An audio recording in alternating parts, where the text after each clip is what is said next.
Good afternoon, everyone. My name is James Lee, and I'm the chair of the LSESU Democracy Committee. The LeadLSE elections are a key opportunity for us to renew and refresh our leadership, while engaging students directly in the direction that LSESU takes in its work.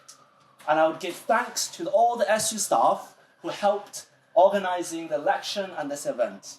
And without further ado, I will introduce the first section of candidates running for the role of General Secretary.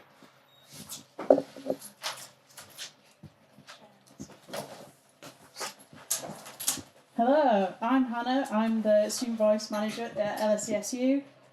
So for our General Secretary candidates, can we go down the line and into the mic, each candidate give their name, pronouns, bit of an introduction. Yes. Hello, my name is Jack Baker. My pronouns are he, him. I'm a final year politics student, about to graduate hopefully, and I'm running for General Secretary. Thanks, Jack.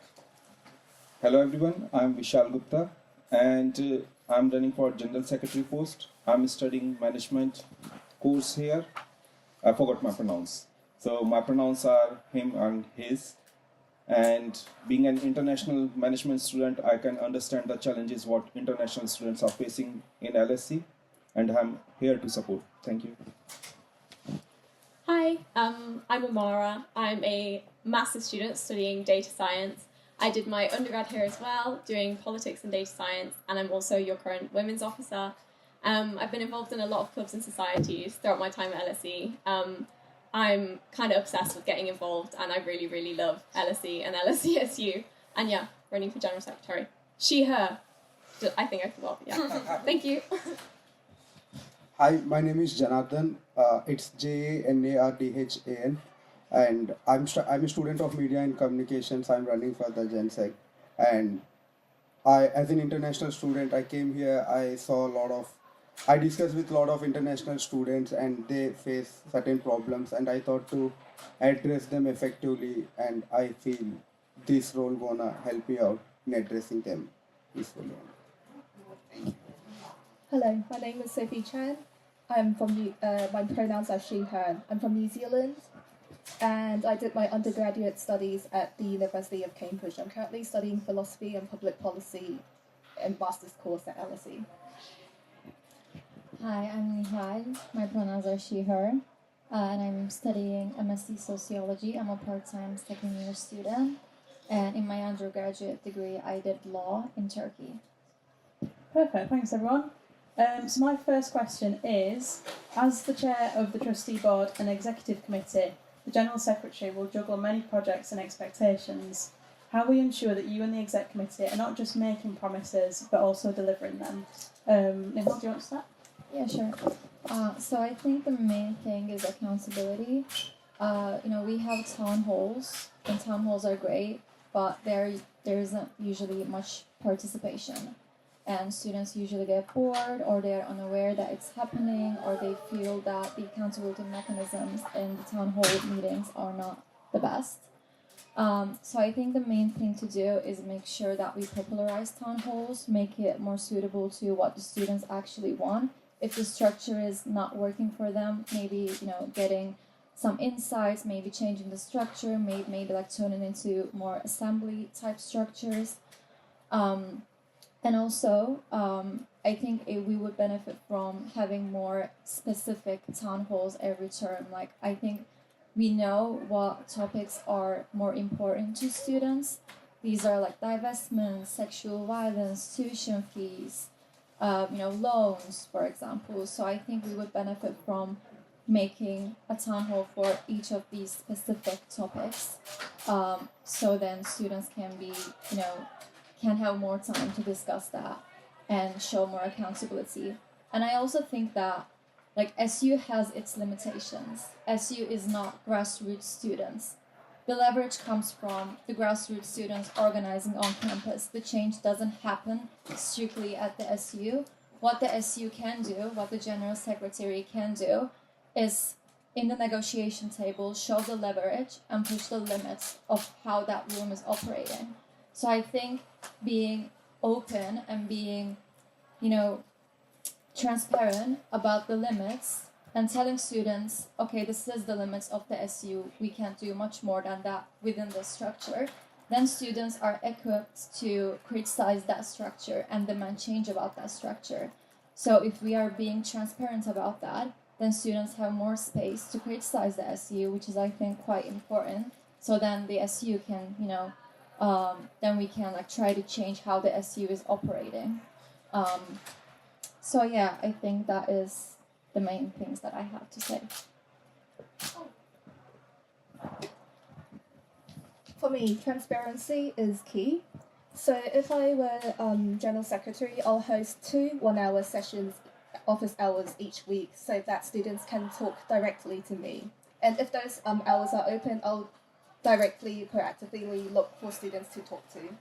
And secondly, I think that there should be a better platform. Right now, the student body are scattered. We see that students have strong opinions. If you, I read the briefs very often, and the problem with the town halls that is not only that students don't know about them, is that after they collect all their opinions, there's no right channels for students to make a move against officers to hold them accountable. So what I'd like to do is to create a better platform where we bring together students from societies and department reps together, so that if a officer is not doing their job, students have a better collective action, because right now students are too scattered in order to make a complaint. For this, I feel feedback mechanism is more important, and then I gonna take this, like some certain projects what are on our table, I gonna take them to the students. I gonna tell them these are the projects we are going to undertake and what is the need of the hour. Like we're gonna take feedback from the students and we're gonna prioritize accordingly, and then I gonna take this issue to the trustee board too, and then I gonna see the implemental practicality, and I gonna address that to that students again. What we are talking with the trustee board, I gonna revert back the same information to the students, and then I gonna make the things smoothly. And yes, I feel that there are a lot of projects to undertake, but practicality is the crucial and key or like important thing to do. So I think transparency and communication are key in 2 kind of important ways.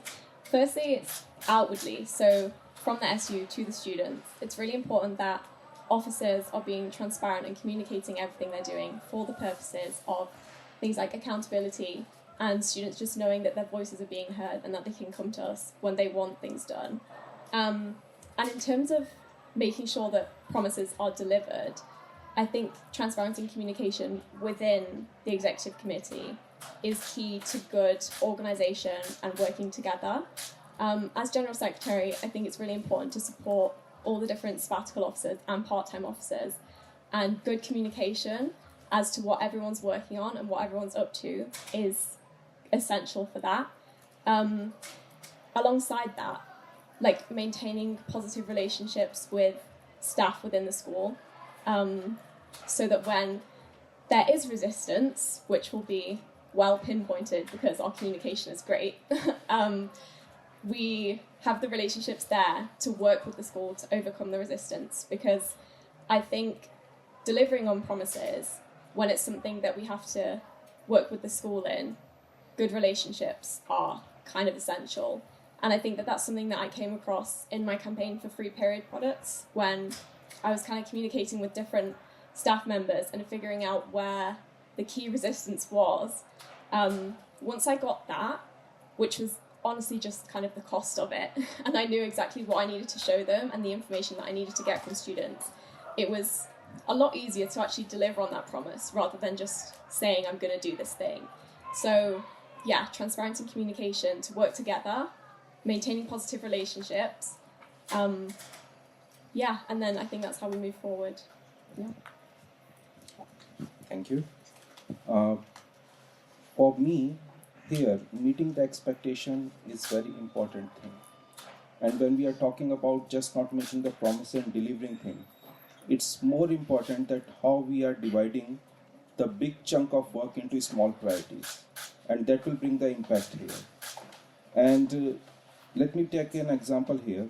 Being a student of the LSE and advocating the student first policies, I believe in delivering for students, and I understand what all challenges students are facing these days. And first challenge, what I can see around is the job security. People are not sure what they are going to do after completion of their degree. They are not having visibility what will happen after completion of the degree. And my view here is to set up a placement cell. I myself worked in placement cell in my undergraduate and postgraduate course for 4 years undergraduate and 2 years postgraduate course. Last 2 years I led the placement cell and delivered 250% results. So at least 2 offers for each student what I have given in through my placement cell. And that's what I'm trying to deliver at LSE as well. I will divide the big problem into small problem statements, deliver it, meet the expectation, and as other colleagues said, conducting the town halls, transparent communications, and meeting with the students, being part of it, and ensuring that people are seeing the difference, they are part of the difference. They are not just observing it from the far, they are part of this change and part of the journey. That's me. Thank you. Thank you very much.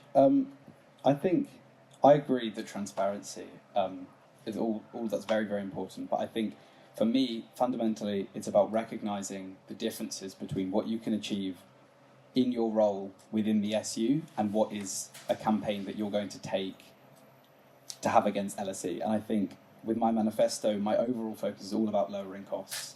And I think I've balanced it relatively well between policies that kind of I can work within the SU to do, which is within, I would hope would be within my remit, such as creating a food co-op, such as establishing a travel fund, and also campaigns that I'd want to take to LSE, such as a campaign to freeze rent increase in LSE halls. Because I think it's important to recognise that so much of, especially some of the most hard-hitting, well-known activism that's happened at LSE in recent years has happened outside of the SU. The Palestine movement, the movement against sexual violence that happened when I was in my first year here. I mean, all of these things are things that are not necessarily happening within the SU, but are loud and effective and bringing students together. So I think it's important that we strengthen and empower that as well. I mean, that's why I want to increase the amount of legal and financial support that we give to those students so that they're kind of empowered to take campaign action outside of the SU. And obviously, I would assist them in that, but I also can focus on the priorities that I can do straight away within the union. Thank you. Perfect, thanks everyone. My second question is that given the international student levy is about to increase and many universities, including LSE, financially rely on huge fees from international students, how will you fight for quality services for international students and fight against their exploitation? Jack, we'll start with you. You've got the mic. I think, first of all, working towards lower costs isn't something. It's often thought that's something that just affects someone who maybe comes from a lower income background. I mean, I'm a bursary recipient. I come from a single parent household. I came to LSE. I don't want to make this some kind of sob story, but I came to LSE from a poorer background. But I think lowering costs isn't just about improving the quality of life for people like that. It's about making it better for everyone, no matter if you come from abroad and your parents are helping you with money or not. The union should be there fighting constantly to lower costs for you. And obviously there's a bigger question, which is kind of, I think, widespread within Britain. Unfortunately, at the moment, we've seen far-right groups come onto campus trying to divide us as a student body, trying to say that there's somehow a fundamental difference between me and somebody else next to me just because they happen to be born abroad. So I think constantly ensuring that I'm fostering good community relations, bringing people together in the policy that I'm making, because, most people, LSE is known for its international nature. That's kind of, at the end of the day, what makes us unique from other good universities, and I think it's that we should always be championing. So, yeah, I would ensure I'm constantly bringing people together in the policies I make, constantly listening to people, no matter what groups or where they come from. Right, so the question is really very good, and it already answered in my manifesto, but let me reiterate it here again. As I earlier talked about the placement cell and the job security, so my manifesto also talks about it's not only full-time jobs, it will talk about apprenticeship as well as part-time jobs. So when you are at LSE, you can have part-time offers through the placement cell. So that's the opportunity for students to fight against inflation and high cost while studying. Second, it comes for the dealing with the residential services and the catering services. And it's a collaborative approach. Right now, both the services are at their worst stage, and I want to fix it. If we are going to a LSE cafeteria, it costs almost same what it cost in Wasabi or any outside outlet. I want to fix it, it must be subsidized. And same goes to the residential services, where better residential services at low cost. So that's something I want to work on. And it will be a collaborative approach with the academic staff as well as with the non-academic staff of the LSE. And student union will be the part as a bridge for these societies to ensure that we are delivering the right services for students. Thank you. Thank you. So I think this is actually, I'm going to be honest, quite a hard question to answer, especially because at the minute, I don't know how LSE plans to respond to this increased levy. So I think kind of the first thing to do is to engage with LSE, engage with the school about their plans moving forward in light of this. Because I don't know what they're planning to do yet, so I don't know what kind of things we need to either fight for or against. But I think essentially, trying to keep the international student fees as low as possible. As the question rightly says, they're already extortionately high. I don't know if LSE would plan to increase that or not, but that's the kind of thing that we need to try and find out. Like my other candidate said, it's a very international university, and that is one of the things that is so amazing about LSE. We're such a diverse community, and that's something that I think we should be fighting to not lose. I am aware, as I run for this role, that I don't have experience that all the different student groups at LSE have. So I don't know directly what the experience of an international student is, but that's why I think it's so important to gather feedback and engage as many students as possible so that we can understand, even from a position of not having experienced something. I'm in quite an international program right now, and I know that there's a lot of kind of struggles with visa things and graduate jobs, so that's something that I would want to explore, as well as anything else that international students feel is important for their experience at LSE. But as I said, this is something that I'm not going to pretend to know everything about right now. It's something that I would want to learn about and engage with the school to find out how they would respond to this increased levy before we decide what we need to do. Yeah, thank you. So firstly, I will advocate that international student levy should not be increased if LSE gonna take the decision that they have to increase that. So I gonna make sure that they're gonna do certain things so that it carries an equal weight. So my first priority I gonna do for the placement cell. I gonna ensure a better placement cell for all the international students. And then mental health is a key, important and crucial issue. So for the international students like coming from different countries, they're gonna seeing the London, and it's like a very high standard, and they're gonna face that they are like isolated themselves and they're gonna feel low. So mental health is very important issue. So I'm gonna address that, like in each student hall there must be one mental health counselor, and they can go, like student can go freely to talk to that counselor and address their issues. And there should be more socials, I feel, for the international students, because after coming here I talked to a lot of students and they told that there are very less socials and they are not like they are not able to mix themselves in with the student community very well. So there must be a lot of socials. Inclusivity plays a crucial role, definitely. And then like international students expect they want to celebrate their own cultural festivals in this LSE environment. But I felt like after coming here, LSE celebrated very less festival. They are like restricted to only one Christmas or something. So I feel they should celebrate every cultural festival from different diversities, and there should be some more international like student activities, like most international student ball and all, like, yeah. Cool, thank you. This is a important issue because 68% of the student body are international students. So, if the fees are to increase, that would also mean students' expectations of these services will increase. That means that we need to make sure that we offer the professional services of a top university in the world. And this would mean that we have to address the employability issues that LSE markets itself as. This would mean being able to make more friendly opportunities for international students. This would be looking for job networking people who offer visa sponsorships and meet the skilled worker visa threshold, which is 41K. Right now, many of the opportunities available are only friendly towards British nationals, and we need to make the opportunities open to international students as well. And we also need to improve academic teaching. And also, as for the costs, there are many ways to reduce student costs. For example, if we look at the cafeteria, you have to buy a main and a side, and that will be £8.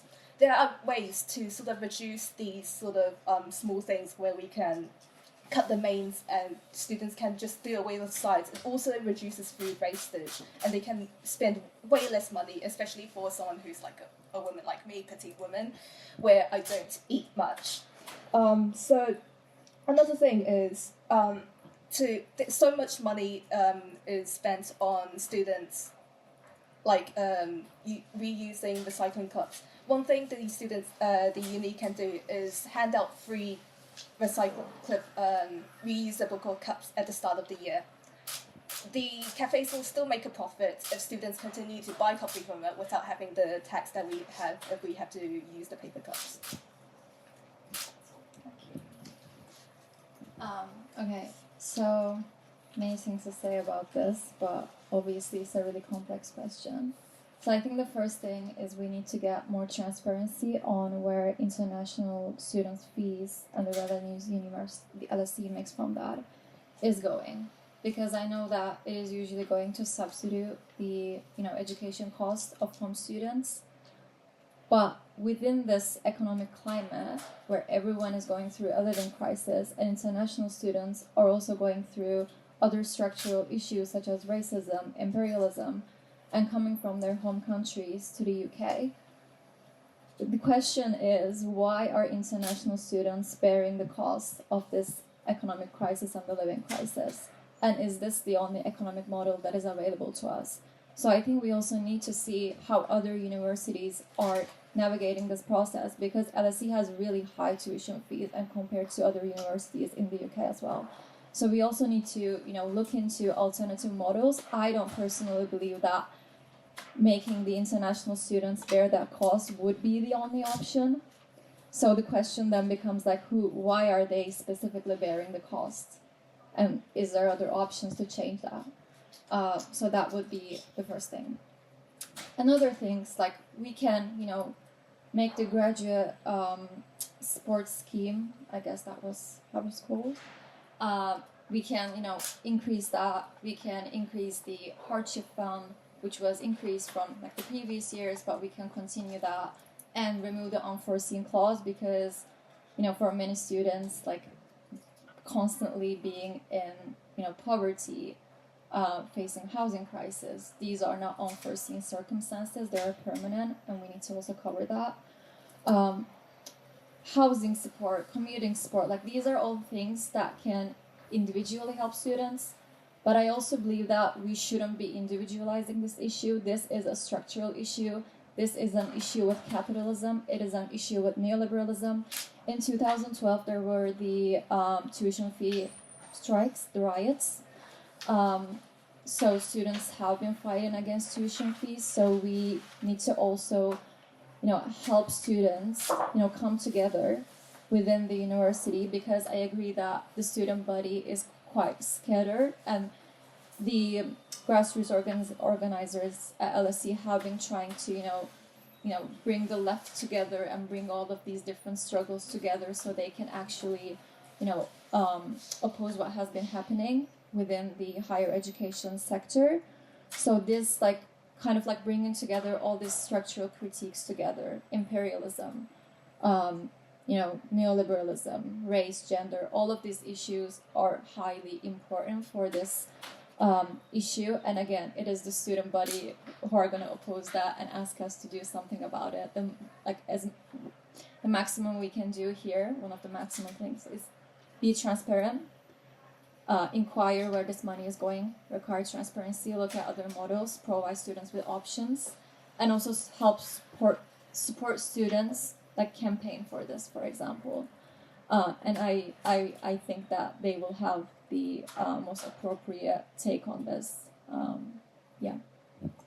Amazing, thank you. Finally, in 15 seconds or less, but no more, what is your number one priority for this year, should you be elected? I'll give you a moment to think. Please no more than 15 seconds. But if we mix it up a little bit, I'm going to hand over to Mara first, and then if we do the tree sofa and then the screen sofa. I was like, what's a tree sofa? There's a tree behind you. I get it now. Okay. I'm not really sure how long 15 seconds is. Can you I'll count down from 10. Great. When it gets. Okay. Do I just go? Yeah. Okay, great. My number one priority, because I think it underpins everything else that I want to do, is transparency and communication. I think this underpins advancing targeted divestment campaign and supporting students with the cost of living on campus and making sure students know that their voices are heard. It's all transparency and communication. My first priority is, as I said earlier, setting up the placement cell and providing job for everyone. So that's my topmost priority, and that's what I'm working for. And that's what experience I have. So I will bring jobs for full-time jobs, apprenticeship, part-time jobs, and supporting you guys with the hardship funds and other things. Thank you. Thank you. So I'm running through GenTech because I want to build an LSE that we can all afford that's free from investments in genocide. So I want to, one, stand up to LSE. I want to immediately implement BDS policy in the SU. I want to increase legal support for student protesters, and I want cheaper food, cheaper travel, and cheaper rent. Thank you. My first priority would be the mental health, because I feel students should live and study in a better, peaceful academic arena. So I feel mental health is my first priority. For me, it is also increasing transparency, because I was able to be part of the collective effort in my previous Cambridge College to divest. And I'm also able to, I would be able to facilitate effective communication groups to push forward any policy motion. Divestment is inevitable. Disclose, divest, now BP off campus. That is it. And also, why are there so many far-right presence on campus? What is the university doing about that? Why are we platforming Zionism? Why are we allowing that to do as propaganda on campus? So we need to be political, we need to republicize the SU. Great timekeeping, we're in safe hands. Thank you to all our GenTech candidates. Woohoo! Going to hand over to Welfare and Liberation next. Hi everyone, thank you all for coming today. My name is Niamh. I'm the Democracy and Governance Coordinator here at LSESU. So if you can have our candidate please introduce yourself with your name and your pronouns if you wish, and a little bit about you. Hi everyone, can you hear me? Yeah. Cool. Hi everyone, I'm Arda, my pronouns are they, them. I'm a third year undergrad student studying politics, and I'm your current LGBTQ officer. I have, during my time at LSE, worked with the Students for Justice in Palestine Society, and worked on the liberation of queer students as well. Great. So we'll get started with our first question. So, how would you, if elected, work with student groups on both LSE specific and national issues? Student groups, for example, the Renters Collective. So I think that's a really great question, and one of my key policy manifestos is to create a protest collective on campus. This would be with key liberation societies and getting them all in a room together. As candidates for the General Secretary said, a lot of the big wins at LSE have been outside of the SU, and I think that's a failing of the student union. My idea with creating the protest collective is to embolden students and provide students with the support that they need. We've seen since October 7th the genocide that has been taking place in Palestine and Gaza, and student union, and also more nationally and internationally as well, our institutions have been silent. And this is a really key place where the student union should step up. And so with the protest collective, that'll be helping students, with legal aid referrals, emboldening them to protest against the institutions that they're in.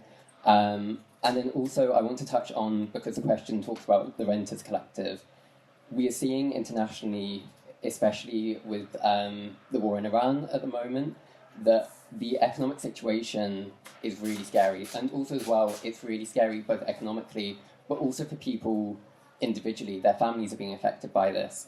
And so we need to be doing more for students. To touch on the Renters Collective really quickly, because the question talks about this, we can't talk about these issues as if they're in a vacuum. It's a decision by LSE to raise the accommodation prices of halls. The Beaver the other day has just announced that on the cheapest LSE halls, I believe they're going up by £300, and that's absurd. And so we need to be working with the student groups like the Renters Collective to lobby the university more openly, and to say that actually the university has the money to freeze rent, or at least put rent controls on all halls. And that's something that we should be doing, because the cost of living affects all students at LSE. Thank you very much. Your second question: how do you plan to support students during periods of industrial action at LSE, while also engaging constructively with striking staff to ensure student welfare remains a priority for LSEs? Again, another really great question. I think the best way to support students is we have to acknowledge the reasons why staff are striking in the first place. During my time as LGBTQ officer, I've had the privilege to get to know the UCU staff and the Unison staff and the Unite staff on campus. And I think this is actually a really strong place where we can unite the students and the staff together, something that we haven't been able to do up until now, to tell our university that it has to be better. In terms of supporting students, I think we need to acknowledge the cost of living crisis as well, in that students will be feeling this acutely if the staff are striking. And so this is why a lot of my manifesto talks about the cost of living crisis that we're going through, such as creating an LSESU community hub and creating a therapy fund for students, so that students, if they need the help and they need support, they can get it. Thank you very much. Finally, in 15 seconds or less, but no more, what is your number one priority for this year? Should you be elected? You can take a moment to think about that if you like. Hannah will count you down from when it gets to 10. I think my number one priority as welfare and liberation candidate, if I'm to be elected, is to reclaim our campus. We don't have control over our institution, and this is something that we need to be working on. And that affects more than just our committees, but also as well just our existence at the uni. Thank you very much. Unless other candidates have come into the room for welfare officer, I will say thank you very much to our candidate, Arder, and round of applause, please. That was crazy. So now, if I can please invite up to the panel the Activities and Communities Officer, candidates. Okay, so hello everyone, my name is Shui Yu and I'm the Secretary of the Democracy Committee. So could we go down the line and into the microphone? Can each candidate give their name and their pronouns, please?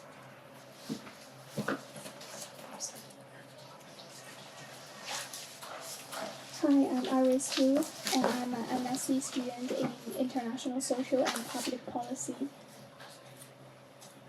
Hi everyone, I'm Kostas, my pronouns are he, him, and I'm running to be your next Activities and Communities Officer. Hi everyone, my name is Gracie, but my friends, okay, sorry, I'm gonna start over. Hi everyone, my name is Gracie, and I'm a second year ISPP undergraduate student, and I've been involved in pretty much almost every kind of activity or society that the SU has to offer, from tennis, crafts, and even like organizing the LSE's Model United Nations Conference. So I'm running for the next Activities and Communities Officer. My name is Enzo. I'm a current Master's ISPP International Social Policy student as well. I am the co-founder of the Open Source Society. We've been working very closely with the Pulse DJ Society, hosted a lot of your events that you've been to probably. Most recently, we were working with the Corsica event, Electroworks, also a subwarden, so I most likely know a lot of people that I'll be seeing around, and yeah, I'm excited for the run coming up. Okay, thank you. So, Him. okay, so here's our first question. How would you motivate clubs and societies to put on events and stay active even during busy periods? Can we start from right to left? Yeah, of course. So I think LSE, being a top global institution, has an aura of intensity that has a lot about it. And there are a lot of times currently within February, these past few months, where people are locking themselves away, focusing on their schoolwork. They're very driven. We're a very motivated student body.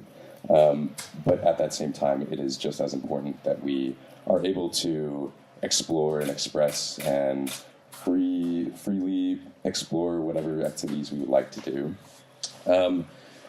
For clubs and societies, it's a responsibility. It should be a desire to put out there and to allow students to break out of that mold and to break out of that nonstop work, the grind. During the busy periods, it's important that we continue to host events. Again, we had most recently final events at Corsica. I think during this time, though, we have many events that can continue to be put on. It should be financially supported. These societies should continue to have financial support to be able to host events. I think halls outreach as well, allowing societies to either advertise, promote themselves within the halls, allowing students increased visibility for these societies, allowing them to find their community, to find like-minded people who agree with them, who share the same passion, the same motivation, and just allowing them an outlet outside of this insanely busy time. Yeah, I also think it's really, really important for societies and clubs to be able to put on events all throughout the year. And my approach to this is, one of my key points in my manifestos is to basically improve the way in which society and club leadership are inducted and trained to become committee members, because having gone through it myself, I've seen that it is a little bit too theoretical on the day that you actually come into campus and do the main stuff. And so much information is buried on an online Moodle course, which a lot of people don't really have time to dig into. And even after you've gone through that, there isn't as much of a structured system for support throughout the year to sort of be able to, if you run into this specific issue, there is no quick, easy way to get an answer and to get actual steps for support. So the way that I would be able to motivate clubs and societies to be able to operate throughout the year is by changing this core system by which committee members are trained. Because if the committee knows how to run the society well, and if there is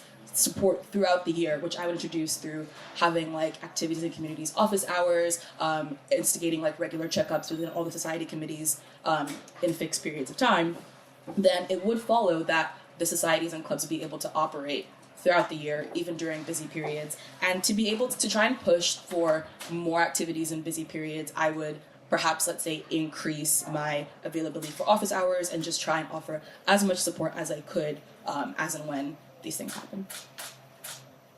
Thank you.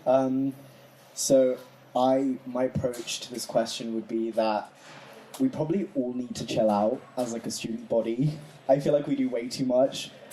Sometimes we get like way into lectures or like reading and stuff. So one of the ways that I plan to tackle this issue, and I talk about this in my manifesto, is I would introduce something called social sports, which essentially like not forces, but obliges societies to hold more kind of like laxed kind of like games where you don't need to really do tryouts or, you know, pre-qualify for something. You can just have a nice fun time playing a game or a sport with your friends. And the other thing that I want to introduce, echoing from Gracie's point, is probably the LSE Society Mentorship Scheme. As Gracie mentioned, like there is a knowledge hub on how to run a society, but it's online and it's not that detailed in my opinion. So getting like bigger committees to train smaller ones, less established ones about how to run successful events, make the community more inclusive, and yeah, just keep going through kind of like the October, like winter term kind of blues. I think that would be a really good initiative. And then lastly, I would also introduce the LSE Society Festival. I think a lot of us at LSE, especially like the rugby boys, are like really proud of like being part of rugby soc. So I think they would like this. In my head I envisioned it as like a day of, you know, dressing up in your sports attire, going out, like involving other people, teaching them how to play your sport, and a nice way for all of the different parts of our community to like get to know each other and collaborate a bit. I feel like that would also motivate students to participate because they might see something new that they like. They might try a sport that they never tried before that, you know, they're like, oh, I like dancing or I like rugby. So yeah, that's how I would approach this issue. Thanks. Well, I think one of the main approach is to reduce the administrative work, especially during the busy term. For example, in conversation with some members in student union, they report that the administrative task is too heavy. For example, they want to hold a event, but they are not familiar with the application process, and also sometimes the response from the SU can be slow.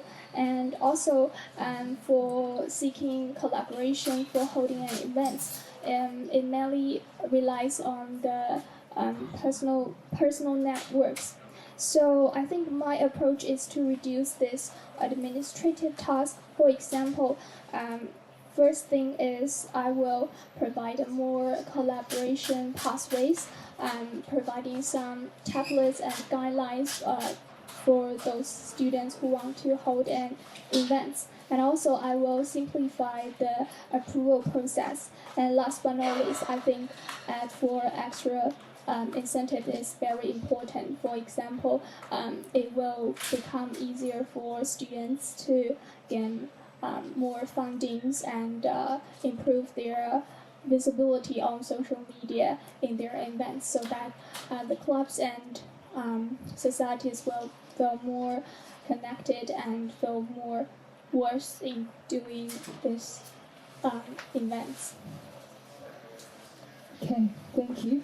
And the second question is, if elected, how would you promote an inclusive and safe culture within clubs and societies? Shall we start from the left to the right? Thanks for the question. I think first, for the first thing, I think it's important to build a more efficient communicative channel, and so that we try to ensure that everyone's voice can be heard. And secondly, I think we should provide more more activities and events for diverse student groups. For example,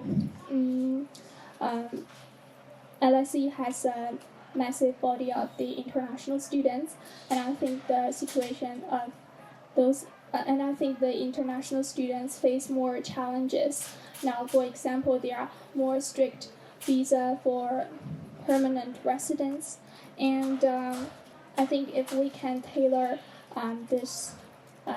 tailor the events and activities into their needs and situation, they will feel more inclusive. And the third approach is, I think we can improve the use of the shared spaces in LSE community. One of my main approach is to build a community through bring better campus food. For example, LSE already has a LSE already has many options for food and shared seating, but in conversation with some of my friends, they usually eat with someone they already know, or just have a quick meal and or leave. So the interaction doesn't happen in these shared spaces. So one of my approach is to design more, is to turn the food into a designed social experience, because like everyone needs to eat something, and I think food is the best thing that can evoke group memory and shared experiences. For example, like the LSE formal dinner policy I've been promoted for, or in the future, if I elected, I would decide more cross-departmental and cross-society food events and global food festival, so that by engaging with this diverse food events and bring one's food culture into each other, I think it will improve the students' sense of belonging to this community. Thank you. I really like this question actually, because I think given the presence of far-right people and Zionist presence on campus, I think it's more critical than ever that we provide an inclusive and caring environment for like all LSE students. So the way that I would try and approach that is by hosting an LSE Heritage Day, where we all get to dress up in our national attires, eat some good food, listen to good music, and just really like appreciate the diverse and vibrant community that LSE is. I think in like a time of a lot of hate and divisiveness, we really just need to stick together as a community and look at the commonalities that we have between us rather than the differences. And in terms of making societies and clubs more inclusive specifically, I talk about this on my manifesto. I would introduce the Open Society Standard. So when I first came to LSE and I was a commuter, I didn't really know how to like get into social circles or be like, I don't know, an LSE student apart from like going to lectures and doing reading. And so when I like missed the 100 give it a goes for like all the societies I'd said I'd join, I was like, there is no way I'm going back because I missed the give it a go. So I feel like having an open society standard where, you know, we can make like give it a goes like useless essentially, and we can just open societies up for like the whole month of like September and October, where students can freely like join societies and get like a more well-rounded like kind of view of what the society's like and if they want to be a part of it. I feel like that would also foster participation for the society, so it's a win for the society but also a win for the student, because then, you know, they can find their people. I feel like it really does work that way. It took me a long time to join societies that I really liked and societies that I really related to. So I feel like it's really crucial to just have an open and inclusive space, and also just like squash elitism on campus in terms of the societies that you can join. And one other way that I would like to do that, sorry, just remembered, is so I've spoken to Sachin, our current ACO, about self-funding, and it's very complicated. But from what I understand, there is a very, very small budget set aside for the LSESU Participation Fund, which is the kind of financial grant given to individuals who are unable to join societies or participate in extracurricular activities. It's only £200 per academic year, which might sound like a lot, given that, it's £200 and you can join any society you want. Some societies, membership fees are around £50 to £70, so that's already 40% of the budget gone. I would want to increase that. I don't know how feasible that is, but I think that's why it's really important to provide evidence from what I've gathered to the LSE staff. As if elected ACO, I would always be working to kind of gather evidence, speaking to people on the ground about their experiences and passing that on to LSE so we can score for you. Yeah, thanks. Yeah, so I think this is a really, really good question as well, because I think inclusivity and safety are a really, really key part of participation in the SU and participation in clubs and societies. So in terms of how I would address, first of all, inclusivity, one thing to remember is that you can't really participate in things that you can't afford and you don't know about. So in terms of affordability, which is a key part of my manifesto, the things that I want to do to make clubs and societies more financially inclusive is, first of all, lobbying for more funding for the participation fund, as mentioned, because I think this is a really, really key policy that helps people, has helped me personally to participate further in the SU and in clubs and societies. But also, even if we add more funds, another barrier to participation is also just the complexity of these things. The application system, the way to actually claim the funding, all this can be really confusing. And as a student, you're already overwhelmed by just uni, cost of living, all these things you have on your mind. So a priority of ours and of mine as ACO will be to make all these things more simple. So that includes applications to the participation fund and honestly to all of the funds that we have at the SU. And on the point of making sure that students are more aware of what's going on campus and with clubs and societies, I think that currently the SU website and the SU systems of communication are really confusing and are really messy. And again, if you're as busy as a student as we all are, we should not have to be taking time to think of how do I even know what's going on and sourcing all these things to go to. So one key thing that I want to do is to make the SU website to basically redo the entire SU website with a priority of making it so that information is more easily accessible, so we don't need 50 emails in our inbox every single day just to actually know what's going on at the SU. And on the point of safety, I think that when we promote inclusivity, safety typically naturally follows, because when you have diverse events, you can have multiple different groups of people in the room, in the conversation, and advocating for everybody else's interests. But in addition to listening and having all these diverse groups involved, it's important to also take action and take action against unsafe things and unsafe events. So a priority of mine is also going to be to enhance and to clarify accountability systems for when things do go wrong and when people do not feel safe in systems and in clubs and societies at LSE. Yeah, so I think we, as the SU, and especially as has been mentioned, Sachin, our previous ACO officer, we've been making good progress towards a more inclusive, a safer, more involved student union, especially around societies. The recent implementation of the well-being officers, or the mental health and well-being officers, has been a great stride, but there are still hurdles to overcome. I think, to reference the participation fund, of course, that would be great, and I would love to also increase funding for that. But that does not quell the real problem, which is, again, as has been mentioned a lot, the accessibility and affordability option of these societies. Just to take a quick example, I have a friend in the volleyball society. Just the cost of that is £90 per term. It's two payments of £90 just to play volleyball with some friends. that unfortunately is inaccessible, especially as London, large cities at our uni have been facing accessibility and affordability crises. So how do we get to there? We decrease the cost of joining a society. Very simple term, easier said than done, but we already do have groundwork that is being laid down. We have current comprehensive divestment opportunities that will be used and utilized towards this SU society involvement.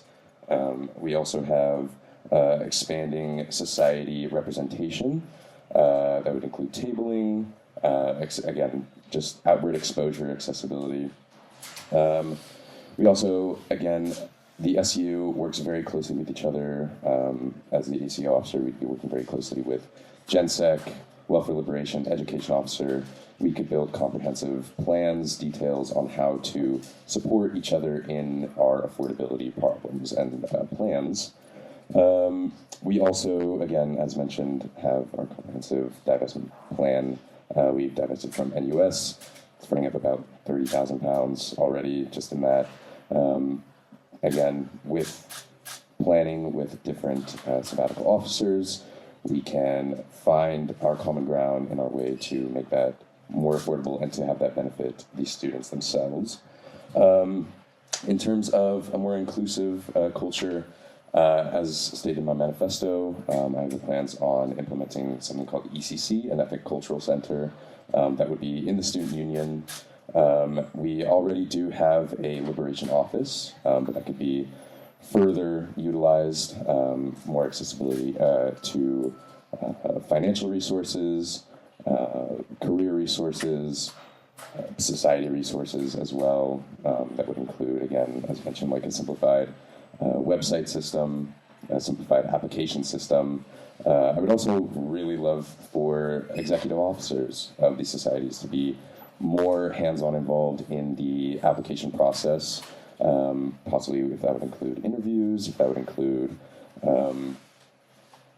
talking to the applicants of these societies themselves, allowing the society to feel more involved within the system itself.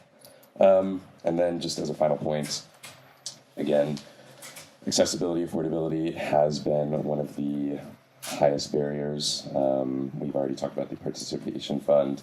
I think, again, focusing on the hardship fund as well. We already have a increase of the budget by 3 times, and I do believe that's increasing as well this next year. Utilizing any increased funds towards our intersectional uses of the societies, different programs. I think we can all benefit each other. Okay, thank you. And finally, the last question. In 15 seconds or less, what is your number 1 priority for this year, should you be elected? And we'll start from the middle, and if you go over 15 seconds, we might have to cut you off. Okay, thank you. Do I just start? All right. My main priority as Activities and Communities Officer is going to be simplicity and support, because I believe that we should be working to make the Students' Union for the students. So if elected, I would be focusing on making the SU for you. This is so hard, I don't know what to say. But the thing that I do want to say is collaboration. I would work with all elected SU sabbatical officers to provide for you. I think it's really disappointing that we haven't seen progress on student referendums, and that's what I would want my priority to be. Thanks. Thanks. If I elected, my first priority will be improve the use of the shared spaces. For example, the cafeteria, the canteen, because it will improve the interaction and communicated with the students. Yeah.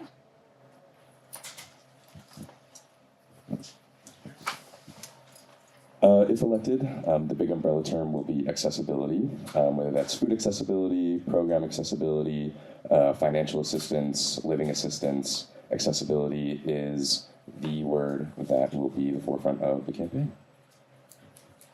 Okay, thank you. Let's give some applause to them.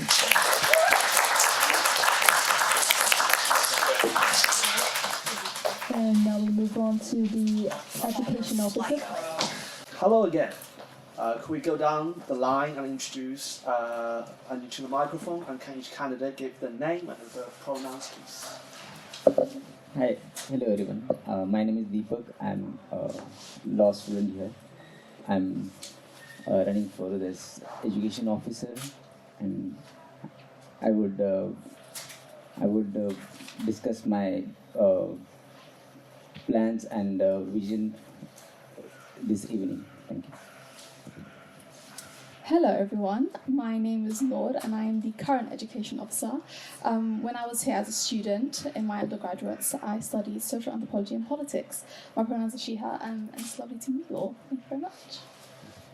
Thank you very much. Now for your first question. Recently, the student passed a policy to mandate the SU to lobby for reading weeks across departments. And just to a bit of context, so the union motion is a student motion and will not only last this academic year, also last for the next academic year.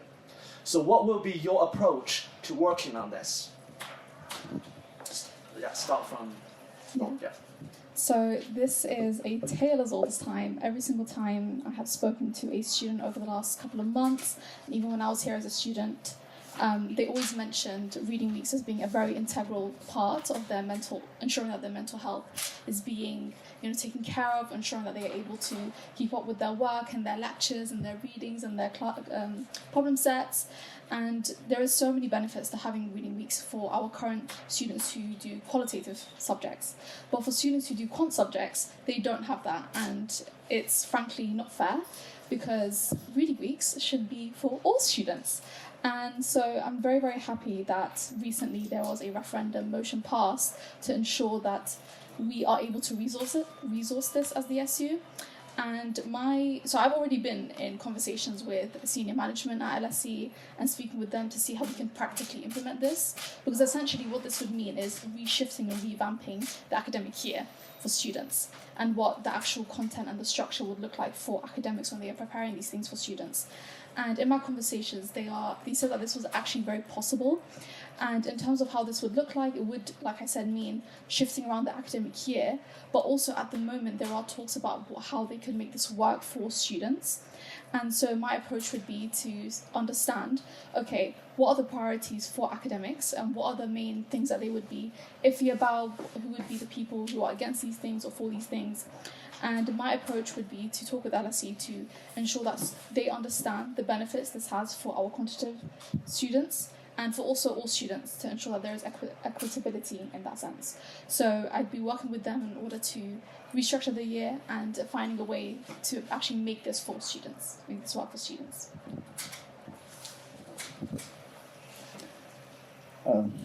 In my opinion, I would also do my best in this case, because when a student approach to a education officer or a student union, they have hope that these people are the one who can resolve our problem and they can provide us a remedy. So obviously we all know that most of us have the reading weeks, but there are a number of courses that they don't have. So in that case, I think as a representative, I would definitely approach the management and try to understand their point of view why they are not allowing, and I would convey the opinion and the problems those students are facing, why they want the reading week. I would definitely ensure and make point that how I can convince the management, and I would like to make a settlement between if it is not really possible, then there should be some other thing that can be take place, or that can be act as a reading week. If not reading week, then something else. So I would definitely represent all these students, all these departments for the reading week, and I hope I would do my best in this area. Thank you. So thank you all. So the second question. LSE is beginning to create principles for AI use, especially in marking and assessment feedback.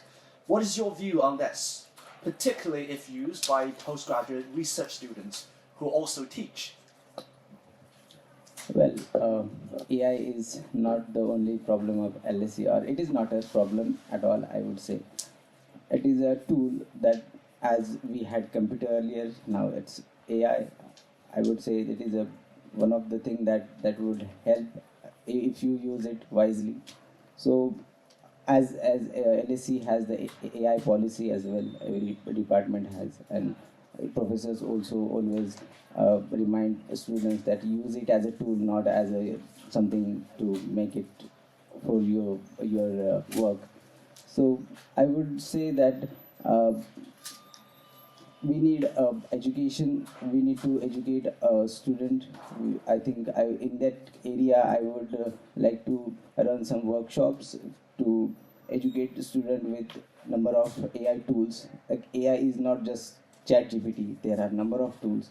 So for every different kind of work, there are different tools. Even LSE gives us flawed subscription. So I think LSE is not against AI, but we should know that the right use, and we should not misuse the opportunity which we have given.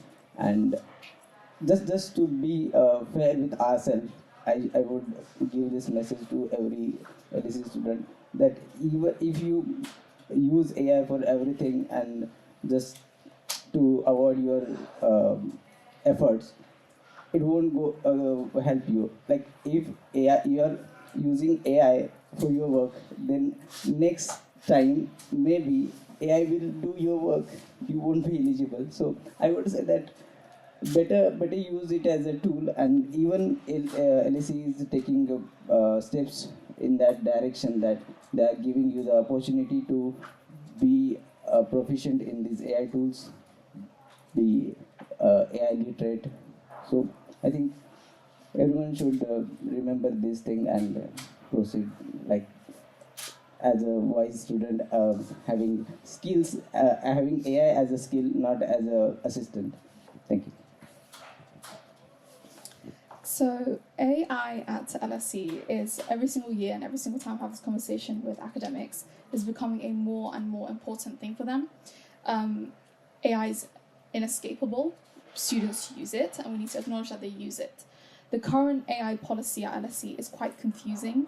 Essentially, not everyone might know this, but it's a three-tiered system. It's like a traffic light system. So academics or departments are able to choose between it being full use, partial use, or no use. And as you may expect, most departments would go for like partial use, but even that isn't explicitly defined, because LSE has given departments, and even course by course, the power to basically change or to discuss what the remit of that would be. So it's very, very confusing for students.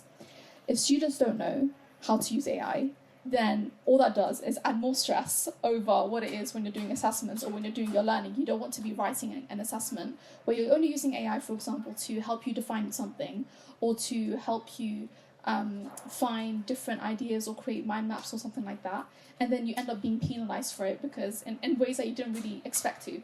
And so the first thing would be to ensure that those guidelines for students are clear and accessible. They are on Moodle, and it's on Moodle in the same place for every single student, regardless of what department you're in, what course you're taking, so that you know what it is and you know what the procedures are if something goes wrong. I would also say that, so the question here also mentions that there is a new basically rule or policy coming out for academics to use AI when it comes to marking your work. Now, a lot of students, because of this confusion, like I said earlier, they feel very, very apprehensive about this, because if they're saying, I can't use it, then how come an academic can use it? And those are the questions that I posed to academics and to senior management over and over again. And what they've told me is that they are making sure that they will be consulting teachers and they'll be consulting students to understand what their approach is to this, and to ensure that there is equity. So, for example, one of the examples that was given to me is ensuring that the feedback that they provide to students, that they would utilize AI to make it connect more so to the marking criteria, so that it's clearer for students. So that's an excellent example of how AI is utilized in order to enhance learning and to enhance teaching rather than to detract away. Because at the end of the day, you pay God knows how much to this university, and the last thing that you want is for, to have an AI basically marking your assessments when you spend hours and hours and hours working on your assessments. So ensuring that it's accessible, it's clear, and it's fair, and that students are consulted and that they are with the process, taken along the process through every single step of the way. So that would be my answer about AI. So, yeah. Thank you all. So, but finally, in 15 seconds or less, what is your number one priority for this year? Should you be elected? So if you go over 15 seconds, we'll have to cut you off. So we start with, My headline is Equitability and Experience Across Departments. This was my campaign last year and it really stuck with students.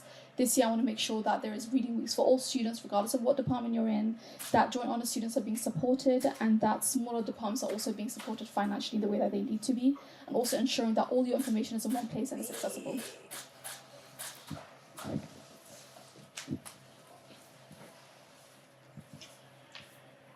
Okay, in this 15 seconds, I would say that Deepak will make your time at LSE most effective, and you would, I would make sure that you will get most out of this opportunity, as I wish as a student as well. So I'll make sure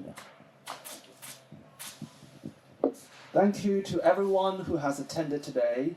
On behalf of the student body, the Democracy Committee, and LSESU, I wish all of the candidates the absolute best with the campaigning this week and next week. And the spirits of fighting for better SU will never die in LSE. And a round of applause for all of you.